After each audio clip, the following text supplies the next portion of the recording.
Bonjour à tous, en cette veille de salon, Renault présente un avant-goût de sa Mégane RS, Mercedes de sa Project One et Audi de sa R8 spéciale.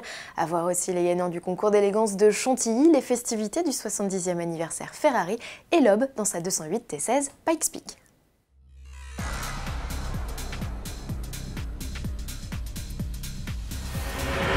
Plus que quelques heures à patienter avant l'ouverture des portes du salon de Francfort. Pourtant, dès ce 11 septembre au soir, quelques constructeurs dévoileront déjà à une poignée de privilégiés leur surprise du salon. C'est le cas de Mercedes qui présentera officiellement son hypercar, la Project One.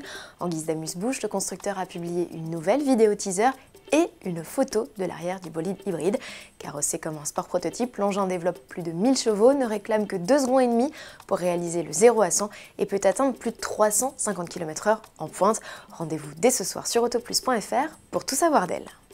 Chez Audi aussi, c'est une tradition, la veille de l'ouverture des portes du salon, la maison mère Volkswagen rassemble ses marques pour un grand défilé. Ce sera l'occasion pour le constructeur Ozzano de montrer 2 concept cars, le SUV coupé et la berline sont électriques et autonomes, voire entièrement automatisés pour la familiale. La division sportive d'Audi n'est pas en reste et propose d'ores et déjà de découvrir sa R8 spéciale en action. Les rumeurs se confirment, la GT devrait délaisser ses 4 roues motrices pour devenir simple propulsion. À suivre. Chez Renault, pas de levée de voile officielle avant l'heure. Pour découvrir la Mégane RS, rendez-vous est donné à 10h05 sur le stand de la marque et sur autoplus.fr, bien sûr. En attendant, on profite d'un teaser mettant en scène la compacte vitaminée de 4e génération et le pilote de l'écurie de Formule 1, Nico Hülkenberg. Nouveauté sur ce modèle, les roues arrière directrices et la boîte à double embrayage. Quant au 1,8 litre turbo piqué à l'Alpine A110 atteindra-t-il les 300 chevaux? Réponse dès demain. Ces nouveautés vous emballent déjà, alors votez pour elles dans le cadre des Grands Prix RTL Autoplus du salon de Francfort.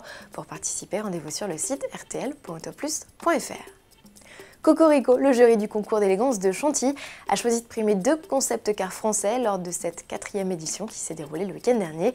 Il s'agit des Renault Trésor et Citroën C-Experience, prix que les constructeurs partagent avec les couturiers Balmain et Yongli, auteurs des créations originales portées par les mannequins lors du défilé. Ça s'est aussi passé ce week-end, les 70 ans de Ferrari à Maranello.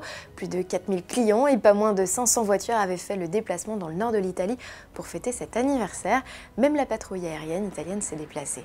Événement couronné par le fruit d'une fructueuse vente aux enchères, elle a atteint le cap des 60 millions d'euros. Parmi les stars de la vente, une LaFerrari Aperta.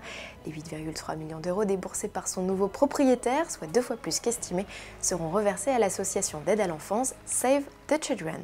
Pour finir, focus sur une course, celle de Sébastien Loeb qui était de retour dans sa belle région d'Alsace. Le natif d'Agno a participé à la course de côte de la ville de Turkenheim au volant de sa 208 T16 Pikes Peak. Le bolide de 875 kg pour 875 chevaux a fait le spectacle pour le plus grand plaisir des yeux et des oreilles des fans. Pilote qui a confié être toujours aussi impressionné par ce monstre. Je vous donne rendez-vous dès demain pour un nouveau JT spécial, cette fois-ci en direct des allées du salon de Francfort. À demain.